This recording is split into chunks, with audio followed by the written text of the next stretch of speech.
এখানে পার্সেল এসে, চল এটা এখানে আনবক্স করি। এখানে পার্সেলে কি আছে? পার্সেল খুলতে তো আমার হেপি লাগে। চলো দেখাই। এখানে আমার কাঁচিটা দরকার ছিল, কিন্তু এখন আমি কাঁচি খুঁজে পাচ্ছি না। এই টেবিল অনেক শক্ত হয়।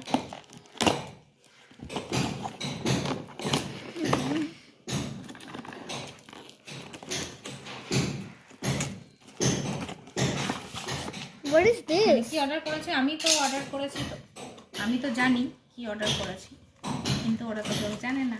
কি এটা আমিও জানি না। হ্যাঁ এটা কি? এটা হচ্ছে একটা ওয়াল হ্যাঙ্গিং। ভিডিওটা হচ্ছে ঠিকঠাক দেখ। হ্যাঁ, ও ওয়াও কি সুন্দর তো ওয়াল হ্যাঙ্গিং। ও বুঝলাম, আচ্ছা বুঝেছো? হ্যাঁ বুঝলাম। আচ্ছা চলো এটা আমাকে দেখা, আমাকে দেখা। চলো এটা ফিটিংস করে নিই, তারপর তোমাদের দেখাচ্ছি। টাটা। এই দেখো এটা এনেছি আমি। ছেড়ে দে বাবা, ছেড়ে দে, হাত ছাড়া, ও নিজেই ইয়ে করবে, আওয়াজ করবে। এই যে এটা নাকি বাড়িতে রাখা খুব শুভ, আমি সেদিন দেখলাম, তাই জন্য এটা অর্ডার করেছি। তো চলো এবার লাগাই। এই দেখো এটা আমার বাড়ির এন্ট্রান্সে লাগিয়েছি, একদম ঢোকার মুখে। চলো এবার স্নান পুজো করি, আজকে বৃহস্পতিবার। দেখো কেমন লাগছে সবাই জানিও কিন্তু এটা।